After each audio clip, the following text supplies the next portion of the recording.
Last session के अंदर हमने डिस्कस किया था 30 नंबर क्वेश्चन बीएमआई से रिगार्डेड था, जिसके अंदर हमने कहा था कि ओवरवेट क्या होता है और ओवरवेट को अपन कैसे डिफाइन करेंगे। तो हमने कहा था यहाँ पर ऑप्शन नंबर सी बिल्कुल राइट आंसर कहा था कि जो नॉर्मल वेट होता है, नॉर्मल बीएमआई जो होती है अकॉर्डिंग टू डब्ल्यूएचओ अगर अपन बात करते हैं, नॉर्मल जो बीएमआई होती है, नॉर्मल बीएमआई की अगर अपन बात करते हैं तो कितनी होती है 18.5 से लेकर 24.9 तक ये नॉर्मल वेट होता है, नॉर्मल बीएमआई होती है। अगर 18.5 से कम हो जाता है तो ये अंडर वेट में आता है, अगर 25 से लेकर 29.9 हो जाता है तो ये ओवर वेट के अंदर आता है, और 30 से अगर ज्यादा हो जाता है तो ये ओबेसिटी के अंदर आता है। इस तरीके से क्लासिफिकेशन था, और इस क्वेश्चन का जो राइट आंसर हमने कहा था कि ओवरवेट कहां पर होता है, तो ओवरवेट आपका कहां पर होता है 20 से लेकर 29.9 केजी पर मीटर स्क्वायर की अगर बात करें तो ये आपका ओवरवेट के अंदर आता है। ये हमने लास्टली क्वेश्चन के अंदर डिस्कस कर लिया था लास्टली सेशन के अंदर। और आज के सेशन को स्टार्ट करते हैं। आज के सेशन का अपना पहला क्वेश्चन है 31 नंबर क्वेश्चन, और कोशिश करेंगे इसके अंदर हम 100+ क्वेश्चन करने के, 100+, क्योंकि क्वेश्चन काफी सारे इस सेशन के अंदर, इस ब्लॉक के अंदर, इसलिए जल्दी जल्दी से अपन सोल्व करेंगे। चलेगा, पहला क्वेश्चन है आज का 31 नंबर, और यहां पर क्वेश्चन क्या कहता है देखिएगा, complication of diabetes mellitus involve except. देखिएगा सिंपल सा क्वेश्चन ये पूछा है, फॉलोइंग ऑप्शन जो कि डायबिटीज मेलाइटस के कॉम्प्लिकेशन होते हैं, लेकिन एक ऐसा ऑप्शन है यहां पर जो कि डायबिटीज मेलाइटिस का कॉम्प्लिकेशन नहीं होता है। क्वेश्चन के अकॉर्डिंग आंसर देना है। क्वेश्चन आई थिंक समझ में आ गया होगा, और जो भी कैंडिडेट जुड़ रहे हैं, जो भी कैंडिडेट क्लास में विजिट करते हैं डेली, सेशन को लाइक शेयर जरूर करना होता है आपको, क्योंकि मैं मेरा काम कर रहा हूं, आपको थोड़ा सा इतना सा काम करना है कि आप सेशन को एक बार से लाइक शेयर कर दे। मैं मेरा 100% दे रहा हूं, आपको 100% लेना है, और दूसरे को भी 100% आपको दिलाना है। चलेगा, इस क्वेश्चन के अंदर ऑप्शन देखेगा, रेटिनोपैथी, सेकंड ऑप्शन है नेफ्रोपैथी, थर्ड ऑप्शन है एपिलेप्सी, और फोर्थ ऑप्शन है insufficiency in blood flow to leg. चलेगा, क्वेश्चन का आंसर आपको देना है, फिर इसका करेक्ट आंसर आपको बताया जाएगा और आगे सेशन में पढ़ा जाएगा। चलेगा, नेक्स्ट क्वेश्चन के रिगार्डेड अपन डिस्कस करने से पहले इस क्वेश्चन का राइट आंसर आपको देना है फटाफट से। देखिएगा, ज्यादा टाइमिंग नहीं दूंगा सेशन के अंदर, क्योंकि क्वेश्चन काफी सारे हैं और अपना सिलेबस अभी थोड़ा ज्यादा बाकी है, इसलिए थोड़ा स्पीडली चलेंगे। चलेगा, इस क्वेश्चन का राइट आंसर हो जाता है आपका डायबिटीज मेलाइटिस के अकॉर्डिंग अगर अपन देखें कॉम्प्लिकेशन, तो उसके अंदर आपका रेटिनोपैथी बिल्कुल होता है, नेफ्रोपैथी भी होता है, और आपकी लेग के अंदर ब्लड का इनसफिशिएंट फ्लो होना ये भी होता है। लेकिन एपिलेप्सी है जो कि डायबिटीज मेलाइटिस का कॉम्प्लिकेशन नहीं होता है। क्या करेक्ट आंसर हो जाता है आपका ऑप्शन नंबर सी, बिल्कुल करेक्ट आंसर हो जाता है ऑफ दिस क्वेश्चन। इस क्वेश्चन का बिल्कुल करेक्ट आंसर हो जाता है आपका ऑप्शन नंबर सी, एपिलेप्सी जो कि डायबिटीज मेलाइटिस का क्या है, कॉम्प्लिकेशन नहीं है, क्योंकि हमें क्या निकालना था, एक्सेप्ट निकालना था। चलिएगा, आगे बढ़ते हैं, थोड़ा स्पीडली चलूंगा, आपको थोड़ा स्पीड से लग सकता है सेशन, लेकिन क्वेश्चन ज्यादा है और हमारे पास टाइमिंग कम है, सेशन भी ज्यादा है और सिलेबस भी ज्यादा है, इसलिए थोड़ा स्पीडली चलूंगा। और जो भी कैंडिडेट नए जुड़ते हैं, सेशन को लाइक शेयर करके चैनल को सब्सक्राइब कर लीजिएगा, ताकि सेशन इसी तरीके से कंटिन्यू आपको मिलते रहे। चलेगा, क्वेश्चन पूछा है अगर, नेक्स्ट क्वेश्चन है आपका 32 नंबर क्वेश्चन है। क्वेश्चन कहता है another name of stroke. Stroke आप सबने पढ़ा होगा, स्ट्रोक क्या होता है, उसका अदर नेम क्या होता है, आपसे सिंपल सा क्वेश्चन ये पूछा है। तो चलिए बताइए, स्ट्रोक का अदर नेम क्या होता है। ऑप्शन नंबर फर्स्ट है cerebral vascular accident, CVA। B option है rheumatic heart disease, RHD। Third option है coronary heart disease, CHD। Third option है कोरोनरी आर्टरी डिजीज, CAD। चलेगा, आंसर आपको देना है, क्या इसका करेक्ट आंसर होगा। स्ट्रोक से रिगार्डेड बिल्कुल करेक्ट आंसर आपको देना है। स्ट्रोक क्या है, जनरली अपन नॉन कम्युनिकेबल डिजीज है, जनरली क्या है, नॉन कम्युनिकेबल डिजीज है। तो स्ट्रोक के रिगार्डेड क्या करेक्ट आंसर होगा, यहां पर स्ट्रोक का अदर नेम क्या होता है, बिल्कुल करेक्ट आंसर होगा इस क्वेश्चन का ऑप्शन नंबर फर्स्ट, बिल्कुल राइट आंसर है। इसको कहते हैं CVA। क्या कहते हैं जी, CVA कहते हैं। CVA बोले तो सेरेब्रल वैस्कुलर एक्सीडेंट, याद रखिएगा, सेरेब्रल वैस्कुलर एक्सीडेंट, CVA इसको बोला जाता है। स्ट्रोक को क्या होता है सर, इसके अंदर क्या हो जाता है, स्ट्रोक में क्या हो जाता है, सडनली क्या हो जाता है, ब्लड फ्लो बंद हो जाता है। क्या हो जाता है, फ्लो क्या हो जाता है, बंद हो जाता है। क्या हो जाता है, बंद हो जाता है, स्टॉप हो जाता है। कहां पर, ब्रेन टिश्यूज को, यानी ब्रेन टिश्यूज को अगर सडनली ब्लड फ्लो बंद हो जाए किसी भी डैमेज के कारण से, किसी भी रीजन से अगर ब्रेन टिश्यू को ब्लड फ्लो बंद हो जाए, ब्लड सप्लाई बंद हो जाए, तो ऐसी कंडीशन में क्या होता है, ब्रेन सेल्स, ब्रेन टिश्यू क्या हो जाते हैं, डैमेज होने लग जाते हैं। ऐसी कंडीशन को क्या कहते हैं, स्ट्रोक कहते हैं। जनरली स्ट्रोक अपन क्या कहते हैं कि ब्लड, जो ब्रेन सेल्स होती है, ब्रेन टिश्यूज होते हैं, उनको ब्लड प्रॉपरली नहीं अमाउंट में प्रॉपरली सप्लाई नहीं हो पाता है, ऐसी कंडीशन को क्या कहते हैं, स्ट्रोक कहते हैं। कंडीशन कैसी भी हो सकती है, वो थ्रोम्बस के कारण, जैसे कि ब्लड वेसल्स के अंदर जो है थ्रोम्बस बन गया, कहीं ब्लॉक हो गया, क्लोट जमा हो गया, किसी भी कारण से हो सकता है। लेकिन अगर ब्लड ब्रेन तक नहीं पहुंच पाया, प्रॉपरली सप्लाई नहीं हो पा रही है, तो उसको स्ट्रोक अपन कहते हैं। और ऐसी कंडीशन में काफी सीरियस होती है।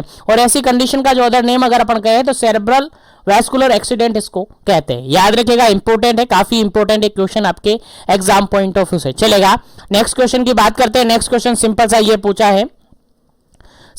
पूछा है, national tobacco control programme was launched in the under 11th 5 year plan. जो आपका 11th 5 ईयर प्लान है, 11वां 5 ईयर प्लान है, 11वीं पंचवर्षीय योजना है, उसके दौरान नेशनल टोबैको कंट्रोल प्रोग्राम कब लॉन्च हुआ था? क्वेश्चन सिंपल सा ये पूछा है, नेशनल टोबैको कंट्रोल प्रोग्राम एनटीसीपी कब लॉन्च हुआ था 11 5 ईयर प्लान के अंदर?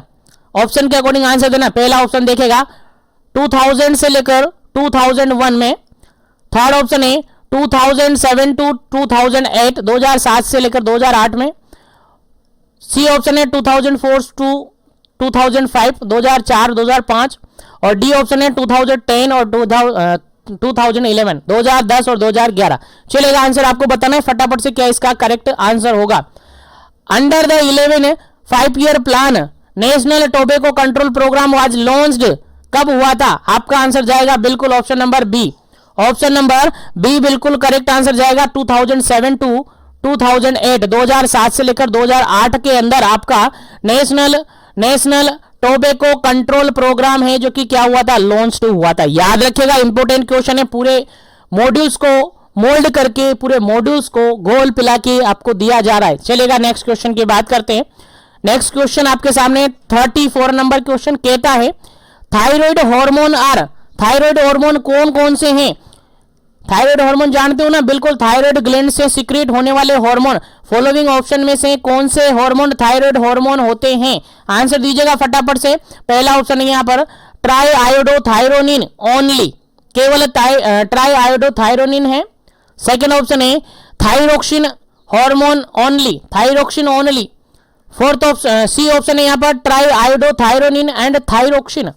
फोर्थ ऑप्शन है यहाँ पर नन ऑफ दी अबव। चलेगा, जल्दी से आपको आंसर देना है क्या इसका करेक्ट आंसर होगा, फटाफट से, ताकि ज्यादा से ज्यादा क्वेश्चन अपन निकाल सके। चलेगा, फटाफट से कीजिएगा। थायराइड हार्मोन, चलेगा, इस क्वेश्चन का बिल्कुल राइट आंसर होता है आपका ऑप्शन नंबर सी, क्योंकि ट्राई आयोडोथायरोनिन और थायरोक्सिन दोनों ही क्या होते हैं, थायराइड हार्मोन होते हैं, इसलिए ऑप्शन नंबर सी बिल्कुल राइट आंसर होता है आपके इस क्वेश्चन का। चलेगा, आगे बढ़ते हैं नेक्स्ट क्वेश्चन पर। नेक्स्ट क्वेश्चन आपके सामने काफी इंपॉर्टेंट है, आपको याद होना चाहिए, काफी इंपॉर्टेंट है। देखिएगा, the symptoms of hyperthyroidism important है, स्टार बना लीजिएगा, एग्जाम में रिपीट हुआ है, प्रीवियसली बीपीसीसीएचएन के एग्जाम में ये रिपीट हुआ क्वेश्चन है कि the symptoms of hyperthyroidism, hyper है, ठीक है, याद रखिएगा, हाइपर है, हाइपर नहीं। The symptoms of hyperthyroidism include except, यानी फॉलोइंग ऑप्शन के अकॉर्डिंग आपको आंसर देना है कि फॉलोइंग ऑप्शन में से वो सिम्टम हटाना है जो कि हाइपरथायरॉयडिज्म का नहीं होता है। यानी तीन ऑप्शन यहाँ पर हाइपरथायरॉयडिज्म के हैं, एक ऑप्शन जो कि हाइपरथायरॉयडिज्म का नहीं है, वो कौन सा नहीं है, वो आपको हटाना है। चलेगा, जल्दी से आपको आंसर देना है 35 नंबर क्वेश्चन का। पहला ऑप्शन है नंबनेस, सेकेंड ऑप्शन है यहाँ पर हैंड ट्रिमर, थर्ड ऑप्शन है यहाँ पर इरिटेबिलिटी, और फोर्थ ऑप्शन है यहाँ पर वेट गेन। चलेगा, आंसर आपको देना है फटाफट से। हाइपरथायरॉयडिज्म है किसी पर्सन को, तो उसके अंदर कौन सा क्लिनिकल फीचर देखने को नहीं मिलेगा? जल्दी कीजिएगा, क्या इसका करेक्ट आंसर होगा?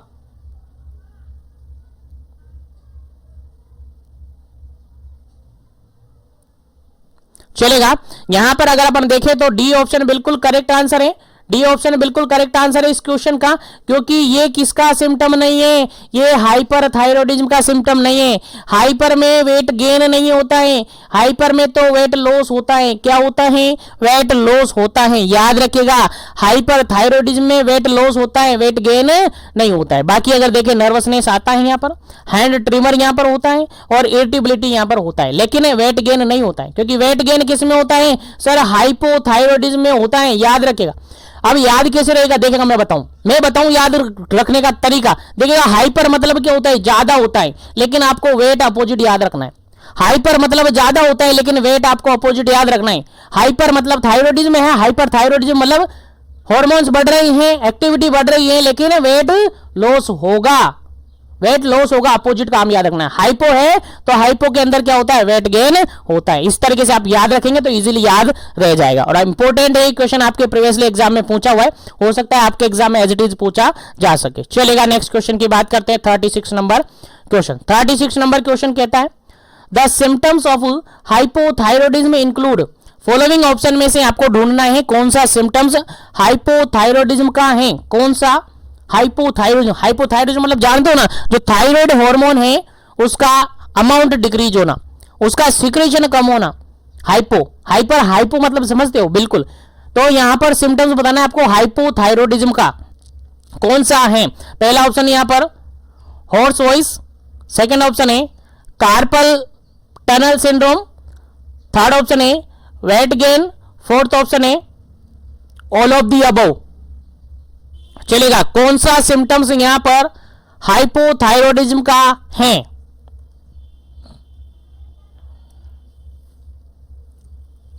चलेगा, इस क्वेश्चन का बिल्कुल राइट आंसर हो जाता है आपका option number D. Option number D बिल्कुल करेक्ट आंसर हो जाता है आपके इस क्वेश्चन का, क्योंकि यहां पर अगर अपन देखें तो यहां पर हॉर्स वॉइस भी होता है, यानी हॉर्स वॉइस होता है, वो भी यहां पर देखने को मिलता है। उसके अलावा वेट गेन हमने थोड़ी देर पहले बताया, वेट गेन यहां पर होता है। उसके अलावा कार्पल टनल सिंड्रोम यहां पर देखने को मिलता है, इसलिए आपका डी ऑप्शन बिल्कुल करेक्ट है इस क्वेश्चन का। 36 नंबर क्वेश्चन बिल्कुल करेक्ट आंसर है ऑप्शन नंबर डी। चलेगा, आगे बढ़ते हैं। देखिएगा क्वेश्चन थोड़ा जल्दी अपन करेंगे, क्वेश्चन ज्यादा से ज्यादा सोल्व करने की कोशिश करेंगे, क्योंकि ज्यादा से ज्यादा क्वेश्चन हमारे पास हैं और टाइमिंग हमारे पास कम है, इसीलिए थोड़ा स्पीडली में चल रहा हूं। बाकी आपको ज्यादा स्पीड लग रहा है तो आप बोल सकते हैं नेक्स्ट सेशन के अंदर, या अभी स्पीड कम कर देंगे। चलेगा, आगे बढ़ते हैं नेक्स्ट क्वेश्चन पर। नेक्स्ट क्वेश्चन की बात करते हैं, 37 नंबर क्वेश्चन है। 37 नंबर क्वेश्चन क्या कहता है? चलेगा, उम्मीद करता हूं क्वेश्चन समझ में आ रहा होगा, तो लाइक शेयर जरूर कीजिएगा ताकि सभी तक पहुंचे। चलेगा, यहां पर लिखा हुआ है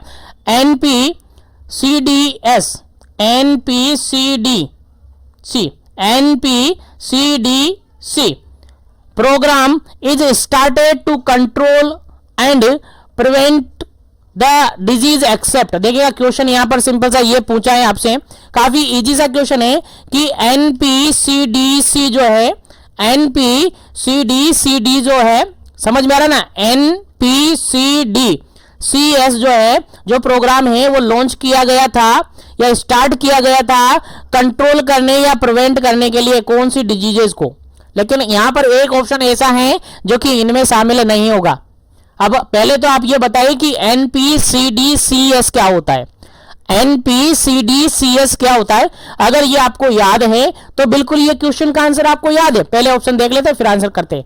चलेगा, ऑप्शन नंबर फर्स्ट है डायबिटीज, ऑप्शन नंबर सेकंड है कैंसर, ऑप्शन नंबर थर्ड है कार्डियोवास्कुलर डिजीज एंड स्ट्रोक, और ऑप्शन नंबर फोर्थ है कैटारेक्ट।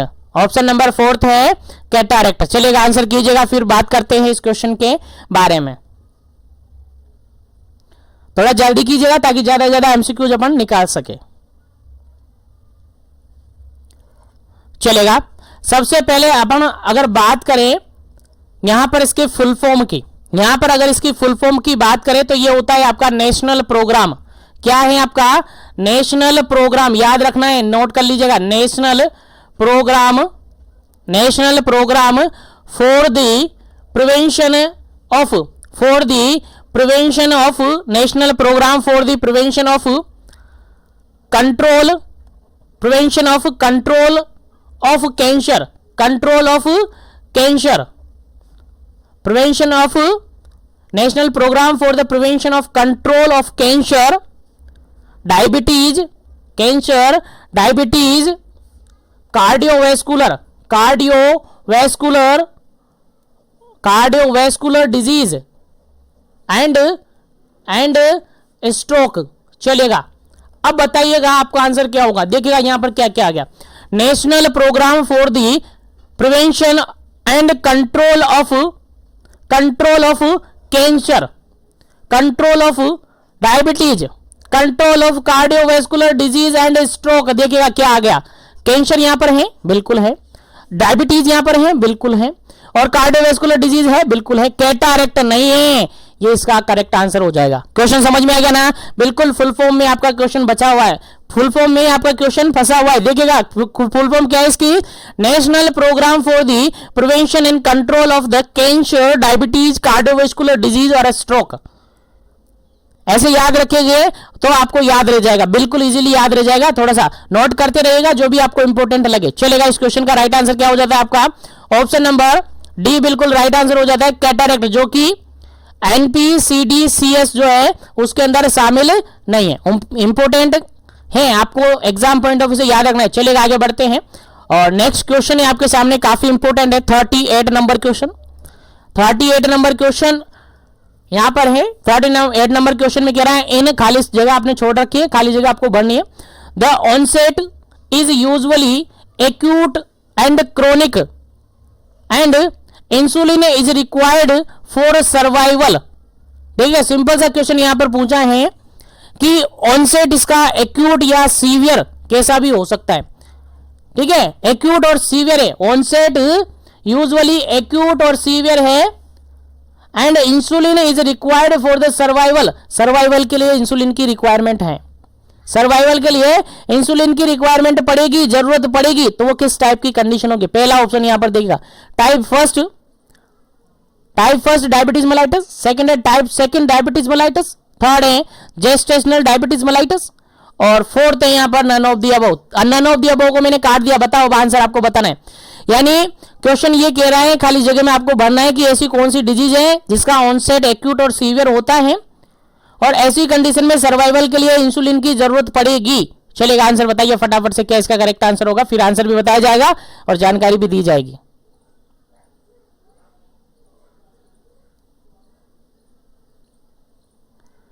चलेगा, इस क्वेश्चन का जो बिल्कुल राइट आंसर है ऑप्शन नंबर फर्स्ट, बिल्कुल right answer. Type first diabetes mellitus बिल्कुल करेक्ट आंसर है। टाइप फर्स्ट डायबिटीज मेलाइटस बिल्कुल करेक्ट है, क्योंकि टाइप फर्स्ट डायबिटीज मेलाइटस को हमने क्या कहा था? IDDM, insulin dependent diabetes mellitus. अब इंसुलिन नहीं है, इंसुलिन नहीं है तो इंसुलिन देना पड़ेगा, नहीं तो सर्वाइवल नहीं हो पाएगा। इसलिए ऑप्शन नंबर फर्स्ट बिल्कुल राइट आंसर है। और इंसुलिन जो सेकंड टाइप था उसको अपन ने NIDDM कहा था। NIDDM मतलब नॉन इंसुलिन डिपेंडेंट, यहां पर इंसुलिन पर डिपेंड नहीं होता है, यहां पर इंसुलिन पर डिपेंड होता है। टाइप फर्स्ट इंसुलिन डिपेंड होता है, इसलिए इंसुलिन की जरूरत पड़ेगी सर्वाइवल के लिए। इसलिए आपका करेक्ट आंसर क्या हो जाता है? Option number first, type first diabetes mellitus बिल्कुल करेक्ट आंसर है इस क्वेश्चन का। चलेगा, नेक्स्ट क्वेश्चन की अगर अपन बात करें तो नेक्स्ट क्वेश्चन आपके सामने काफी इंपॉर्टेंट है। 39 नंबर क्वेश्चन है। 39 नंबर क्वेश्चन क्या कहता है? देखिएगा, hypertensive stage second is a condition in which the blood pressure is. देखिएगा, खाली जगह आपके लिए फिर छोड़ दी है। क्वेश्चन ये पूछा है कि हाइपरटेंशन की कंडीशन है और सेकंड कंडीशन है, हाइपरटेंशन की कंडीशन है और सेकंड स्टेज हाइपरटेंशन है। कौन सी स्टेज? सेकंड स्टेज हाइपरटेंशन है। तो बताइए ब्लड प्रेशर कितना होगा? तो बताइए ब्लड प्रेशर कितना होगा? ऑप्शन के अकॉर्डिंग आंसर देना। पहला ऑप्शन है यहां पर पहला ऑप्शन है 120, 139 और 89 mm ऑफ एजी, यानी सिस्टोलिक। ये सिस्टोलिक है, ये डायस्टोलिक है, याद रखिएगा। यानी सिस्टोलिक प्रेशर 120 से लेकर 139, 120 से लेकर 139 तक और 80 से लेकर 89 तक यहां पर होगा।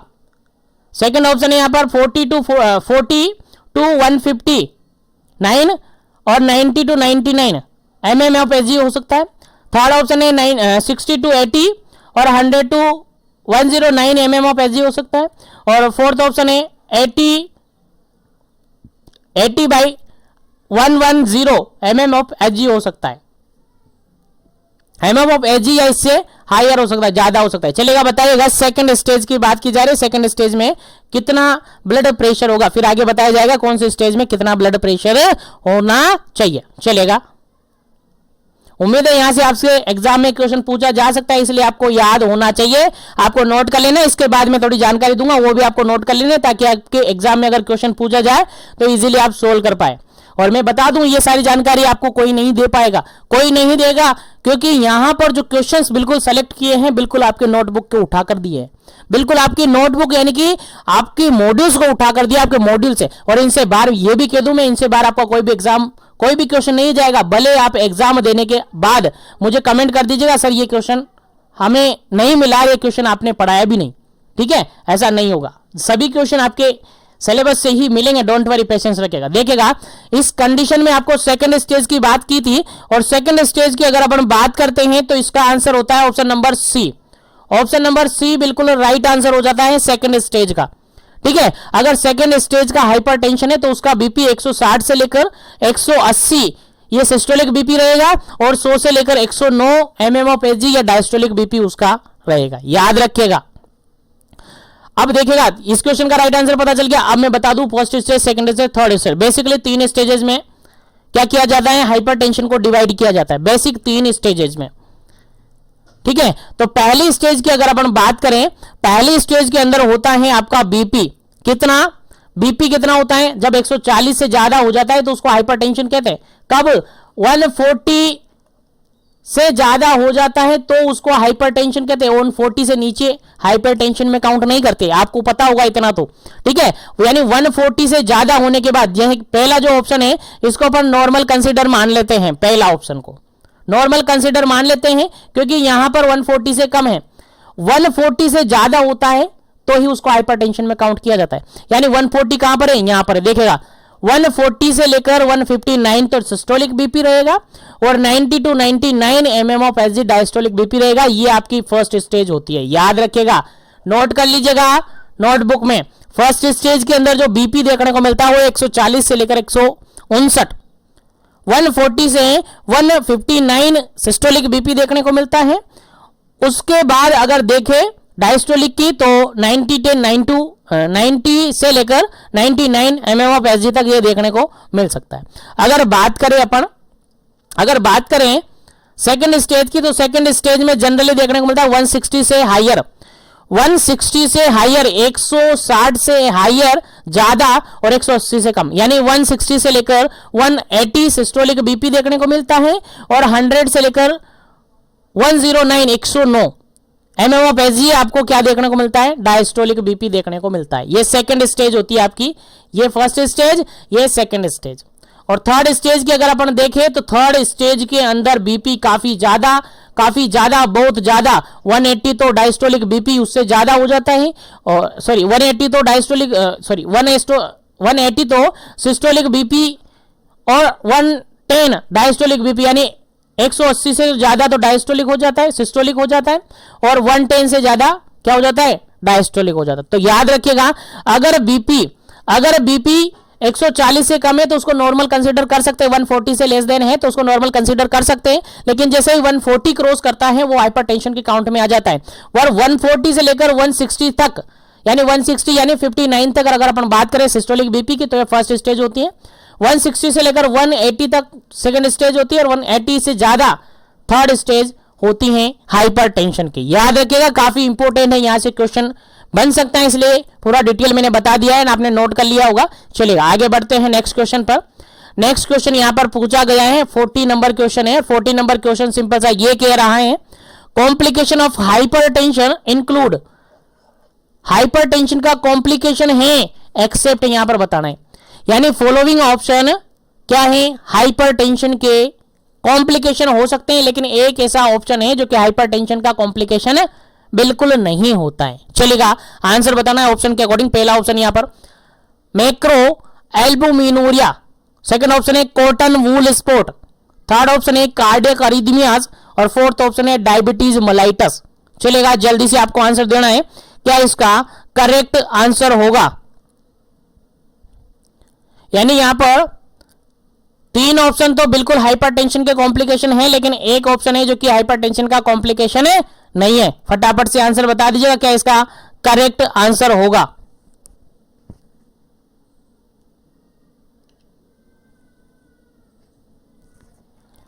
चलेगा। यहां पर अगर बात करें अपन ऑप्शन नंबर डी की, तो बिल्कुल ये सही आंसर है, क्योंकि यहां पर मैक्रो एल्बुमिनूरिया हो सकता है, कॉटन वूल स्पॉट जनरली होता है, और कार्डियक अरिथमियाज जनरली यहां पर देखने को मिलते हैं। क्या देखने को मिलता है? कार्डियक अरिथमियाज जनरली यहां पर देखने को मिलते हैं। लेकिन कहा नहीं जा सकता है कि डायबिटीज यहां पर देखने को मिले, यहां पर देखने को मिले। हाँ, डायबिटीज के कारण हाइपरटेंशन देखने को मिल सकता है, ठीक है। तो यहां पर अगर ऑप्शन के अकॉर्डिंग अगर अप्रोप्रिएट ऑप्शन का आंसर देखें तो ऑप्शन नंबर डी बिल्कुल करेक्ट आंसर होगा आपके इस क्वेश्चन का। चलेगा, आगे बढ़ते हैं नेक्स्ट क्वेश्चन पर। आगे बढ़ते हैं नेक्स्ट क्वेश्चन पर। नेक्स्ट क्वेश्चन आपके सामने काफी इंपॉर्टेंट है, 140 नंबर क्वेश्चन है। 140 नंबर क्वेश्चन कहता है, if N artery in the brain become blocked by a thrombus it is caused. देखिए क्वेश्चन यहां पर सिंपल सा ये कह रहा है कि एक आर्टरी जो कि ब्रेन है, ब्रेन को सप्लाई कर रही है या ब्रेन तक जा रही है, बिकम ब्लॉक्ड, वो ब्लॉक हो जाती हैं। किसके थ्रू? थ्रोम्बस बन गया, वहां पर क्लोट बन गया, वहां पर कोई ब्लॉकेज वहां पर बन गया थ्रोम्बस बनकर, तो वो क्या कोज करवा सकती है? क्वेश्चन समझ में आ गया? क्वेश्चन सिंपल सा ये है कि ब्रेन को सप्लाई करने वाली कोई आर्टरी अगर ब्लॉक हो जाती है किसी थ्रोम्बस के कारण से, तो वो किस कंडीशन को कोज करेगी? पहला ऑप्शन है, ऑप्शन के अकॉर्डिंग आंसर देना है, स्ट्रोक। सेकंड ऑप्शन है यहां पर अल्जाइमर डिजीज। थर्ड ऑप्शन है यहां पर मल्टीपल स्क्लेरोसिस, और फोर्थ ऑप्शन है यहां पर माइग्रेन। चलेगा, जल्दी से आपको आंसर देना है क्या इसका करेक्ट आंसर होगा, फिर आपका सही आंसर आपको बताया जाएगा। जल्दी कीजिएगा क्योंकि क्वेश्चन बहुत सारे हैं, बहुत सारे हैं, टाइमिंग कम है, तो जल्दी से जल्दी आंसर करते रहिए ताकि अपन आगे बढ़ जाए। चलेगा, इस क्वेश्चन का जो बिल्कुल करेक्ट आंसर हो जाता है आपका ऑप्शन नंबर फर्स्ट बिल्कुल करेक्ट आंसर हो जाता है। प्रीवियसली सेशन के अंदर पे अपन ने डिस्कस किया था स्ट्रोक के रिगार्डेड, प्रीवियसली सेशन के अंदर पे अपन ने इसके रिगार्डेड डिस्कस किया था, और इसके रिगार्डेड हमने कहा था कि स्ट्रोक के अंदर ऐसी कंडीशन होती है जिसके अंदर जो ब्लड वेसल है जो कि ब्रेन को सप्लाई करती हैं, उनमें किसी भी कारण से अगर कोई ब्लॉकेज आ जाता है, चाहे थ्रोम्बस के कारण से हो चाहे अदर कोजेज के कारण से हो, अगर वो ब्लॉक हो जाती हैं, ब्रेन को प्रॉपर्ली ब्लड सप्लाई नहीं हो पाता है, तो ऐसी कंडीशन को अपन क्या कहते हैं? स्ट्रोक कहते हैं, जो कि एक इमरजेंसी कंडीशन में शामिल की जाती है। उम्मीद है आप सबको याद होगी, नहीं याद है तो याद रखिएगा, अब याद रखनी है, आपके एग्जाम में पूछा जा सकता है। चलेगा, नेक्स्ट क्वेश्चन की अगर अपन बात करें तो नेक्स्ट क्वेश्चन काफी इंपॉर्टेंट है। देखिएगा नेक्स्ट क्वेश्चन क्या कहता है। क्वेश्चन कहता है 42 नंबर कहता है, the diagnosis of hyperthyroidism is confirmed by the blood test that show as. देखिए सिंपल सा क्वेश्चन ये पूछा है कि किसी पर्सन को हाइपरथायरॉयडिज्म हुआ है, किसी पर्सन को क्या हुआ है? हाइपरथायरॉयडिज्म हो रखा है, और उस पर्सन के अंदर डायग्नोस्टिक टेस्ट करवाए जा रहे हैं, तो कौन सा टेस्ट कंफर्म करेगा कि उस पर्सन को हाइपरथायरॉयडिज्म है? क्वेश्चन समझ में आ गया? चलिए अब आंसर आपको बताना है क्वेश्चन के ऑप्शन के अकॉर्डिंग। पहला ऑप्शन यहां पर है डिक्रीज थायराइड स्टिमुलेटिंग हार्मोन, यानी TSH हार्मोन का अमाउंट अगर डिक्रीज हो जाता है, डिक्रीज कितना? बिलो 0.05 इंटरनेशनल यूनिट पर DL से अगर कम हो जाता है। सेकेंड ऑप्शन है एलिवेटेड T4 लेवल, T4 क्या बोलते हैं? Thyroxine level. थर्ड ऑप्शन है elevate the T3 level, try iodothyronine level. Fourth option है ऑल ऑफ दी अबव। चलेगा, जल्दी से फटाफट से आंसर दे दीजिएगा क्या इसका करेक्ट आंसर है। कंफर्मेशन के लिए कौन सा टेस्ट हम करते हैं, ऑप्शन के अकॉर्डिंग आंसर आपको देना है।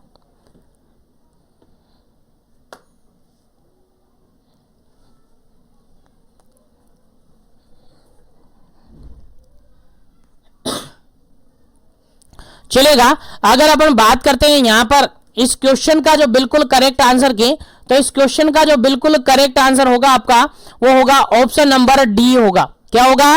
ऑप्शन नंबर डी होगा, क्योंकि तीनों ही टेस्ट हैं अगर मिलते हैं तो बिल्कुल कंफर्म हो जाता है कि हाँ पेशेंट कैसा है, हाइपरथायरॉयडिज्म का पेशेंट है।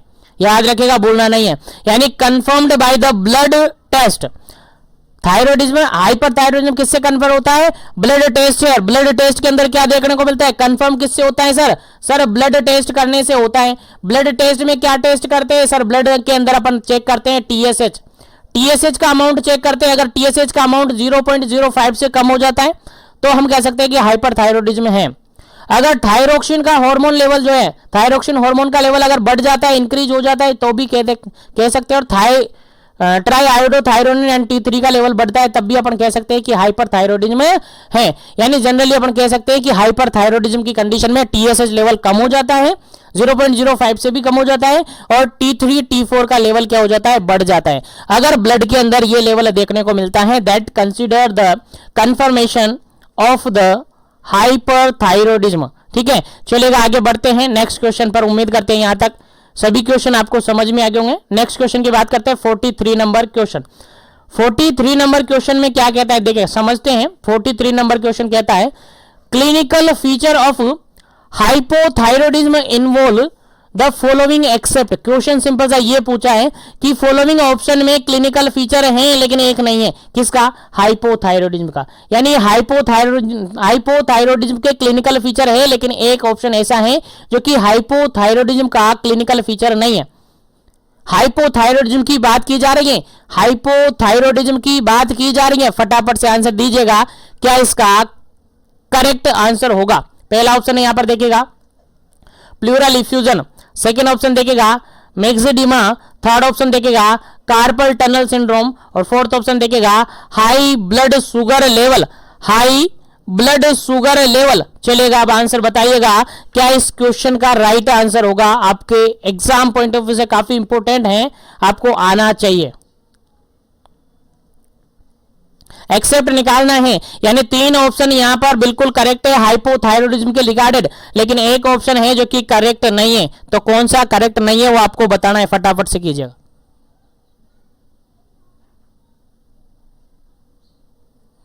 चलिए, यहां पर बिल्कुल राइट आंसर हो जाता है ऑप्शन नंबर डी, क्योंकि high blood sugar level hypothyroidism में नहीं, हाइपरथायरॉइडिज्म में देखने को मिलती है। किसके अंदर? हाइपरथायरॉइडिज्म के अंदर देखने को मिलती है। प्लूरल इफ्यूजन बिल्कुल हाइपो में होता है, मैक्सिडिमा भी हाइपो और हाइपो दोनों में हो जाता है, हाइपर और हाइपो दोनों में देखने को मिलता है, जनरली हाइपो में देखने को मिलता है। उसके बाद अगर कार्पल टनल सिंड्रोम की बात करें तो ये हाइपो में देखने को मिलता है, लेकिन अगर ब्लड शुगर अपन चेक करें तो हाई अगर हो रहा है तो वो हाइपो का नहीं है, वो हाइपर का है। यानी हाइपर में होता है, हाइपरथायरॉइडिज्म में होता है हाई ब्लड शुगर, इसलिए याद रखेगा, इंपॉर्टेंट क्वेश्चन है। चलेगा, आगे बढ़ते हैं, नेक्स्ट क्वेश्चन के बारे में डिस्कस करते हैं, काफी इंपॉर्टेंट क्वेश्चन है। नेक्स्ट क्वेश्चन डिस्कस करते हैं। नेक्स्ट क्वेश्चन आपके सामने काफी इंपॉर्टेंट है, 44 नंबर क्वेश्चन है। 44 नंबर क्वेश्चन है। क्वेश्चन कहता है the thyroid hormone are the primarily responsible for the regulation of. जो प्राइमरली रेस्पॉन्सिबिलिटी पूछी है यहाँ पर, जो थायराइड हार्मोन होता है, थायराइड हार्मोन कौन कौन से? सर T3 होता है, सर T4 होता है, सर T3 ट्राई आयोडोथायरोनिन होता है, T4 थायरोक्सिन हार्मोन होता है। दोनों बेसिकली किसके लिए रेस्पॉन्सिबल होते हैं? क्वेश्चन का आंसर देना है। फर्स्ट नंबर ऑप्शन है मेटाबॉलिज्म के लिए रेस्पॉन्सिबल होता है, सेकंड ऑप्शन है एक्सक्रिएशन के लिए रेस्पॉन्सिबल होता है, थर्ड ऑप्शन है रेस्पिरेशन के लिए रेस्पॉन्सिबल होता है, फोर्थ ऑप्शन है नन ऑफ दी अबव के लिए रेस्पॉन्सिबल होता है। तो किसके लिए थायराइड हार्मोन है, जनरली किसके लिए रेस्पॉन्सिबल होते हैं? आंसर आपको देना है, फटाफट कीजिएगा, जल्दी कीजिएगा, क्या इसका करेक्ट आंसर होगा?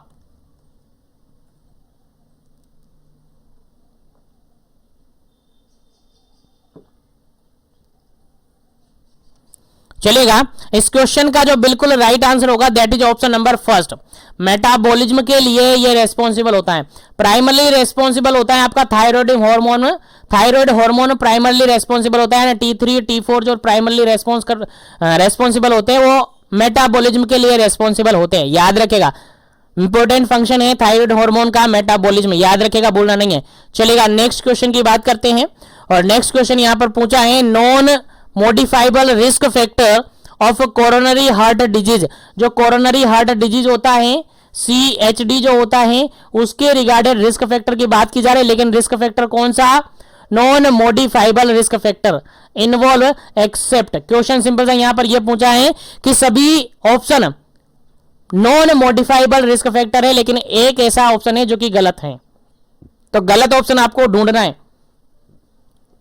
यानी मॉडिफाइबल के अंदर नॉन मॉडिफाइबल के अंदर मॉडिफाइबल घुसा हुआ है, वो नॉन मॉडिफाइबल ढूंढने हैं और मॉडिफाइबल अलग करना है। चलेगा, पहला ऑप्शन देखेगा यहां पर जेनेटिक फैक्टर, सेकंड ऑप्शन देखेगा जेंडर, थर्ड ऑप्शन देखेगा एज और फोर्थ ऑप्शन देखेगा ओबेसिटी। चलेगा, क्या इसका करेक्ट आंसर होगा? आंसर आपको देना है, फटाफट कीजिएगा क्या इसका करेक्ट आंसर होगा, जल्दी कीजिएगा। चलिए, इस क्वेश्चन का राइट आंसर होता है ऑप्शन नंबर डी, बिल्कुल करेक्ट आंसर होता है, क्योंकि जेनेटिक फैक्टर, जेंडर और एज इनको मॉडिफाई नहीं किया जा सकता है, इनको मॉडिफाई नहीं किया जा सकता है, इसीलिए ये नॉन मॉडिफाइबल और मॉडिफाइबल ही पूछा था। यहां पर नॉन मॉडिफाइबल ही पूछा था कि सभी तो क्या है नॉन मॉडिफाइबल है, लेकिन एक्सेप्ट करके एक निकालना था। तो ओबेसिटी क्या है? मॉडिफाइबल है। ओबेसिटी क्या है? मॉडिफाइबल है, इसको मॉडिफाई कर सकते हैं, इसलिए क्वेश्चन बिल्कुल राइट आंसर है। इस क्वेश्चन का बिल्कुल राइट आंसर हो जाता है आपका option number D. Option number D बिल्कुल राइट आंसर हो जाता है इस क्वेश्चन का। चलिए आगे बढ़ते हैं नेक्स्ट क्वेश्चन पर। नेक्स्ट क्वेश्चन आपके सामने काफी इंपोर्टेंट और सिंपल सा क्वेश्चन है। 46 number, perspiration means a process of, perspiration नाम सुना होगा आपने, परस्पायरेशन, परस्पायरेशन नाम सुना होगा, किससे रिगार्डेड है? पहला ऑप्शन है स्वेटिंग से रिगार्डेड है, सेकंड ऑप्शन है लेक्रीमेशन से रिगार्डेड है, थर्ड ऑप्शन है सोलोविंग से रिगार्डेड है और फोर्थ ऑप्शन है यहां पर ब्रीथिंग से रिगार्डेड है। किससे रिगार्डेड है आपका परस्पायरेशन? चलेगा, जल्दी कीजिएगा क्या इसका करेक्ट आंसर होगा? परस्पायरेशन इज रिगार्डेड टू, बिल्कुल राइट आंसर है ऑप्शन नंबर ए, स्वेटिंग से रिगार्डेड है। परस्पायरेशन को जनरली स्वेटिंग अपन कहते हैं। परस्पायरेशन ऐसी कंडीशन होती है जिसमें पेशेंट को क्या होती है? स्वेटिंग होती है। याद रखिएगा, इंपॉर्टेंट क्वेश्चन है। चलेगा, आगे बढ़ते हैं नेक्स्ट क्वेश्चन पर। नेक्स्ट क्वेश्चन है स्लेनल चार्ट जो होता है उसके बारे में पूछा है। स्लेनल चार्ट किसके लिए होते हैं? आप सबको याद हो किसके लिए होता है स्लेनल चार्ट? तो उसका आंसर बताना है। Snellen chart is used to measure, क्या मेजर करने के लिए, क्या चेक करने के लिए स्नेलल चार्ट काम में लिया जाता है? सब जानते होंगे। पहला ऑप्शन यहां पर हियरिंग एक्यूटी, सेकंड ऑप्शन है विजुअल एक्यूटी, थर्ड ऑप्शन है इंट्रा ऑक्यूलर प्रेशर और फोर्थ ऑप्शन है यहां पर इंट्राक्रेनियल प्रेशर। चलेगा, जल्दी से आपको आंसर देना है क्या इस क्वेश्चन का राइट आंसर होगा? फटाफट कीजिएगा, जल्दी कीजिएगा, क्या इसका राइट आंसर होगा? स्नेलल चार्ट होता है और जनरली किसका मेजरमेंट करने के लिए काम में लिया जाता है? फटाफट कीजिएगा क्या इसका करेक्ट आंसर होगा? चलिए, इस क्वेश्चन का बिल्कुल राइट आंसर है option number second, visual acuity check करने के लिए इसको काम में लिया जाता है। आप सबने देखा होगा, अगर आप सब पेशेंट, अगर आप सब कहीं कहीं ड्यूटी लगी होगी आपकी, कहां पर? ऑप्थेल्मिक जो वार्ड होता है वहां पर ड्यूटी लगी होगी, यानी आई डिपार्टमेंट में अगर ड्यूटी लगी होगी तो आपने देखा होगा एक बोर्ड लाइक लाइट का बोर्ड वहां पर लगा रहता है, 6 मीटर दूर पर पेशेंट को रखा जाता है, खड़ा किया जाता है, स्टैंड कर सकते हैं या फिर बिठा सकते हैं, स्टैंड कर सकते हैं या फिर सिट आउट करवा सकते हैं, बिठा सकते हैं।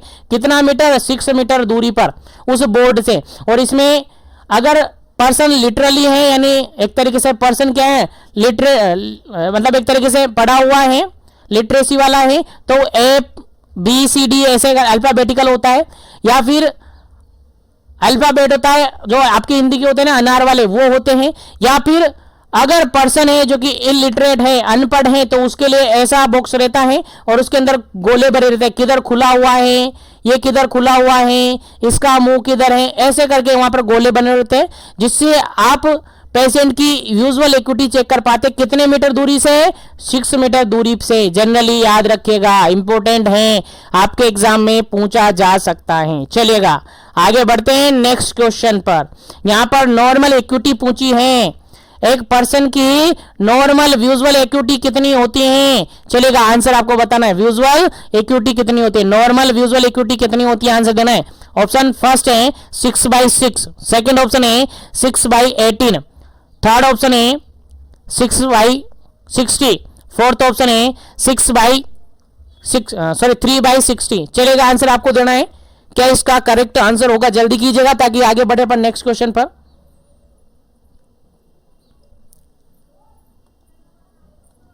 चलिए, इस क्वेश्चन का बिल्कुल राइट आंसर है option number first, option number first बिल्कुल राइट आंसर है, आपको याद होना चाहिए।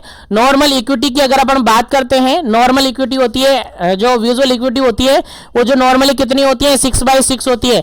अगर इसमें थोड़ा सा अल्ट्रेशन देखने को मिलता है तो वो बिल्कुल क्या हो जाती है, एबनॉर्मल हो जाती है। क्या हो जाती है जी, बिल्कुल एबनॉर्मल हो जाती है। याद रखिएगा, याद रखिएगा, बिल्कुल आपको याद रखना है, इंपोर्टेंट है 6/6 जो कि नॉर्मल विजुअल इक्विटी होती है। याद रखिएगा, इंपोर्टेंट क्वेश्चन है, यहां से क्वेश्चन आपसे एग्जाम में पूछा जा सकता है। चलेगा, नेक्स्ट क्वेश्चन की बात करते हैं। तो नेक्स्ट क्वेश्चन है आपका 49 नंबर। 49 नंबर क्वेश्चन कहता है NPHCE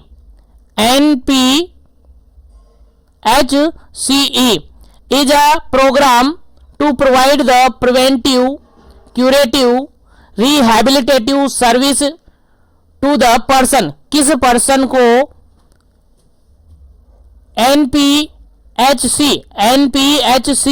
के अंडर जो प्रोग्राम है उसके थ्रू प्रिवेंशन, क्यूरेशन या फिर रिहैबिलिटेटिव सर्विस प्रोवाइड की जाती है। किस पर्सन को? पहला ऑप्शन है ब्लाइंड पर्सन को, सेकंड ऑप्शन है डिफ पर्सन को, थर्ड ऑप्शन है एल्डर पर्सन को, फोर्थ ऑप्शन है कैंसर पर्सन को या कैंसर पेशेंट को। चलेगा, जल्दी से आपको आंसर देना है क्या इसका करेक्ट आंसर होता है। जो NPHCE है उसके अंडर किस पेशेंट को, किस पर्सन को preventive, curative, rehabilitative service provide की जाती है? आंसर बताना है फटाफट से, किस पर्सन को।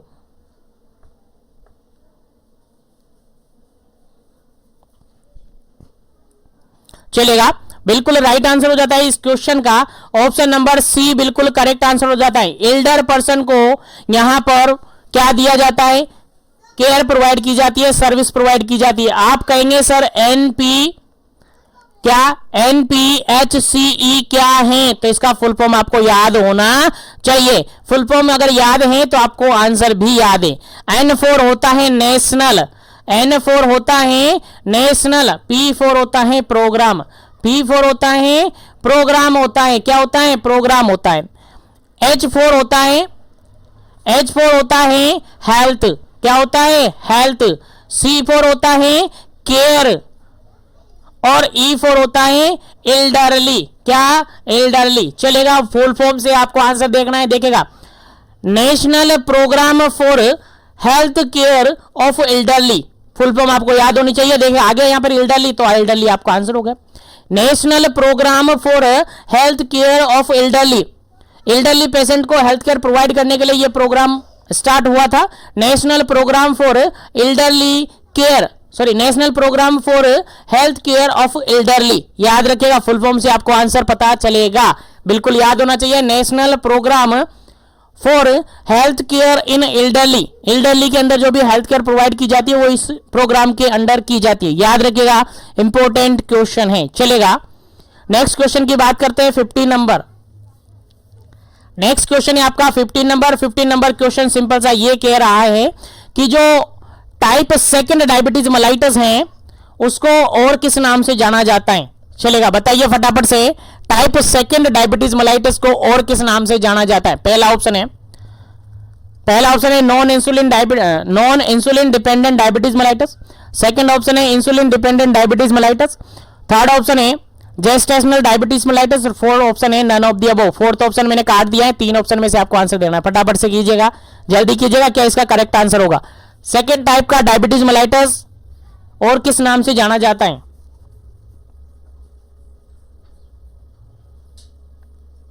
चलेगा, सेकेंड टाइप का डायबिटीज मेलाइटस की अगर अपन बात करें तो वो होता है आपका ऑप्शन नंबर फर्स्ट, बिल्कुल क्लियर आंसर है non insulin dependent diabetes mellitus. Non insulin dependent diabetes mellitus NIDDM हमने कहा था प्रीवियसली सेशन के अंदर भी।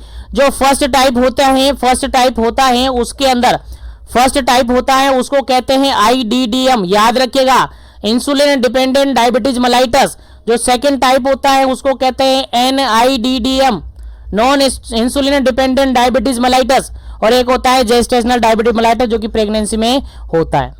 याद रखिएगा, और टाइप सेकंड को एक और नाम से जाना जाता है जिसको अडल्ट ऑनसेट डायबिटीज मेलाइटिस कहते हैं। क्या कहते हैं? एडल्ट ऑनसेट डायबिटीज मेलाइटिस कहते हैं। और टाइप फर्स्ट को जुवेनाइल डायबिटीज मेलाइटिस कहते हैं। जुवेनाइल डायबिटीज मेलाइटिस कहते हैं, जो कि जनरली बच्चों में, चिल्ड्रन के अंदर देखने को मिल जाता है। चलेगा, उम्मीद करता हूं क्वेश्चन समझ में आ गया होगा। तो आगे बढ़ता हूं मैं नेक्स्ट क्वेश्चन पर। नेक्स्ट क्वेश्चन है आपके सामने काफी इंपॉर्टेंट, देखा 51 नंबर क्वेश्चन है। और 51 नंबर क्वेश्चन क्या कहता है देखिएगा। 51 नंबर क्वेश्चन कहता है a person at high risk for diabetes except, यानी ऐसा पर्सन जिसको हाई रिस्क है, या ऐसा पर्सन जो कि हाई रिस्क है किसके लिए? डायबिटीज के रिगार्डेड, लेकिन एक ऐसा पर्सन है जिसके अंदर क्या नहीं होती है? डायबिटीज नहीं हो सकता। सिंपल सा क्वेश्चन, समझ में आया कि नहीं आया?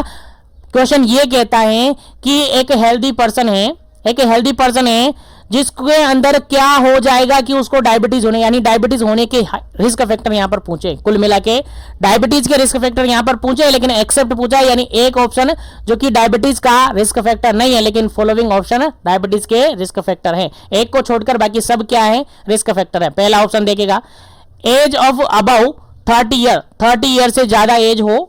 सेकेंड ऑप्शन है फिजिकली एक्टिव। थर्ड ऑप्शन है ओवरवेट। और फोर्थ ऑप्शन है हाई ब्लड प्रेशर। चलेगा, जल्दी से आपको आंसर देना है, क्या इसका करेक्ट आंसर होगा?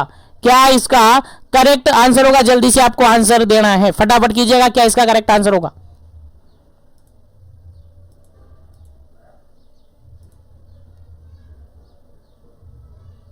चलेगा, इस क्वेश्चन का जो बिल्कुल करेक्ट आंसर अगर अपन देखें तो बिल्कुल ऑप्शन नंबर बी बिल्कुल करेक्ट आंसर होगा। क्योंकि अगर बात करें 30 से ज्यादा एज है तो रिस्क हो सकता है डायबिटीज का, ओवरवेट है तो बिल्कुल हो सकता है, और हाइपरटेंशन है तो बिल्कुल हो सकता है। लेकिन अगर फिजिकली एक्टिव की बात करें, फिजिकली एक्टिव अगर पर्सन फिजिकली एक्टिव है, प्रॉपर एक्सरसाइज चल रही है, तो क्या उसको डायबिटीज का रिस्क है? नहीं। कम होगा? नहीं होगा, इससे रिस्क नहीं होगा, बिल्कुल ये रिस्क नहीं है। इसलिए आपका राइट आंसर क्या हो जाता है?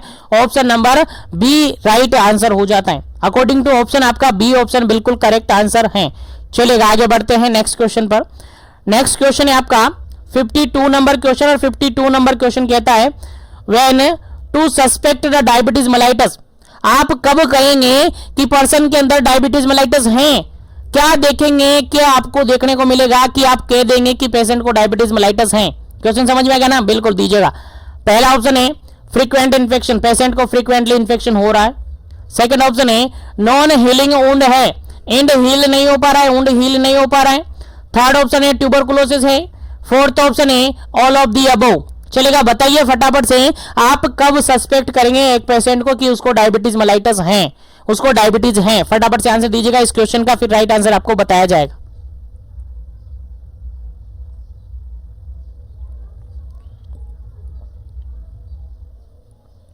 चलेगा, इस क्वेश्चन का जो बिल्कुल राइट आंसर हो जाता है आपका ऑप्शन नंबर डी बिल्कुल करेक्ट आंसर हो जाता है। क्योंकि पेशेंट के अंदर अगर फ्रीक्वेंट इन्फेक्शन है तो भी डायबिटीज मेलाइटिस हो सकता है। अगर पेशेंट को बार बार इन्फेक्शन हो रहा है तो डायबिटीज मेलाइटिस के कारण से हो सकता है। और अगर वुंड हीलिंग प्रॉपर नहीं है, नॉन वुंड हीलिंग है, नो हीलिंग वुंड है, तब भी हो सकता है। ट्यूबरकुलोसिस के अंदर भी हो सकता है। यानी सभी ऑप्शन यहां पर बिल्कुल सस्पेक्ट करते हैं कि पेशेंट को डायबिटीज मेलाइटिस हो सकता है। नेक्स्ट क्वेश्चन है आपका 53 नंबर क्वेश्चन। 53 नंबर क्वेश्चन है और 53 नंबर क्वेश्चन कहता है oral cancer is caused by, जो ओरल कैंसर है वो कोज होता है किसके द्वारा, किसके कारण से ओरल कैंसर देखने को मिल सकता है? ऑप्शन नंबर फर्स्ट है टोबैको के कारण से, तंबाकू के कारण से। ऑप्शन नंबर सेकंड है यहाँ पर गुटके के खाने से। थर्ड ऑप्शन है यहाँ पर पान मसाला खाने से, या फिर ऑल ऑफ दी अबव। चलेगा, जल्दी से आपको आंसर बताना है क्या इसका करेक्ट आंसर होगा। किसके कारण से ओरल कैंसर देखने को मिलता है? ओरल कैंसर सब जानते हो, ओरल कैविटी का कैंसर किसके कारण से देखने को मिलता है? यहां पर देखिए एग्जैक्ट कोज आपको बताना है क्या करेक्ट आंसर है। चलेगा, इस क्वेश्चन का जो बिल्कुल राइट आंसर है ऑप्शन नंबर डी बिल्कुल राइट आंसर है। ऑप्शन नंबर डी बिल्कुल राइट आंसर है। यहां पर टोबैको खाने से, टोबैको च्यूइंग से यहां पर ओरल कैंसर हो सकता है, गुटखा लेने से हो सकता है, और पान मसाला खाने से भी हो सकता है। इसलिए आपका डी ऑप्शन बिल्कुल करेक्ट है। चलेगा, आगे बढ़ते हैं नेक्स्ट क्वेश्चन पर। नेक्स्ट क्वेश्चन है आपका 54 नंबर क्वेश्चन। नेक्स्ट क्वेश्चन है 54 नंबर क्वेश्चन, और 54 नंबर क्वेश्चन कहता है common cancer of oral cavity. Oral cavity का जो कॉमन कैंसर होता है वो किस टाइप का कैंसर होता है, जल्दी से आपको आंसर बताना है। ओरल कैविटी का अगर कैंसर हुआ है तो किस टाइप का कैंसर होगा, फटाफट कीजिएगा, जल्दी कीजिएगा। क्या क्वेश्चन है, इस क्वेश्चन का क्या जवाब है, फटाफट से दीजिएगा। ओरल कैविटी का कैंसर हुआ है तो उसके अंदर मोस्ट कॉमन कैंसर कौन सा देखा जाता है, ऑप्शन के अकॉर्डिंग आंसर देना है। पहला ऑप्शन है squamous cell carcinoma, second option है यहाँ पर एडेनो कार्सिनोमा, थर्ड ऑप्शन है यहाँ पर सार्कोमा और फोर्थ ऑप्शन है यहाँ पर मेलेनोमा। चलेगा, जल्दी से आपको आंसर देना है, क्या इसका करेक्ट आंसर होगा। मोस्ट कॉमन कैंसर कौन सा देखने को मिलता है, मोस्ट कॉमन कैंसर कौन सा देखने को मिलता है। चलेगा, जल्दी से आपको आंसर देना है, क्या इसका करेक्ट आंसर होगा, क्या इसका करेक्ट आंसर होगा इस क्वेश्चन का, जल्दी कीजिएगा ताकि आगे बढ़े पर नेक्स्ट क्वेश्चन पर। चलिए, यहां पर जो बिल्कुल करेक्ट आंसर है, बिल्कुल करेक्ट आंसर है that is squamous cell carcinoma. कौन सा carcinoma, squamous cell carcinoma. Carcinoma क्यों आया है सर, एपिथेलियल सेल्स के अंदर कैंसर हुआ है, एपिथेलियल सेल्स के अंदर कैंसर हुआ है इसलिए कैंसर आया है। तो कॉमन कैंसर, ओरल कैविटी का अगर कैंसर है तो मोस्ट कॉमन कैंसर देखने को मिलता है, मोस्ट कॉमन कैंसर देखने को मिलता है स्क्वामस सेल कार्सिनोमा। अगर इसके बाद बात करें तो एडेनो कार्सिनोमा देखने को मिलता है।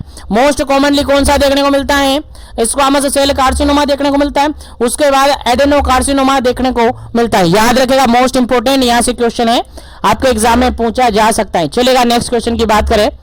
नेक्स्ट क्वेश्चन आपके सामने काफी इंपोर्टेंट है, 55 नंबर क्वेश्चन है और 55 नंबर क्वेश्चन कहता है breast cancer is commonly being detected by. Commonly जो ब्रेस्ट कैंसर होता है किसके थ्रू डिटेक्ट किया जा सकता है। समझ में आ रहा है क्वेश्चन क्या कह रहा है, क्वेश्चन सिंपल सा ये पूछा जा रहा है, अगर किसी लेडी को ब्रेस्ट कैंसर है तो कॉमनली वो कैसे डिटेक्ट करेगी, कॉमनली उसको कैसे पता चलेगा कि उसको ब्रेस्ट कैंसर है। समझ में आ गया क्वेश्चन, अब आंसर देना है। पहला ऑप्शन आपके सामने है बीएससी वो करेगी, सेकंड ऑप्शन है मेमोग्राफी वो करवाएगी, थर्ड ऑप्शन है अल्ट्रासोनोग्राफी या अल्ट्रासाउंड और फोर्थ ऑप्शन है यहाँ पर ब्लड टेस्ट। चलेगा, आंसर आपको बताना है, क्या इसका करेक्ट आंसर होगा, जल्दी कीजिएगा, क्या इसका करेक्ट आंसर होगा। Breast cancer is commonly being detected by, जल्दी कीजिएगा, क्या इसका करेक्ट आंसर होगा।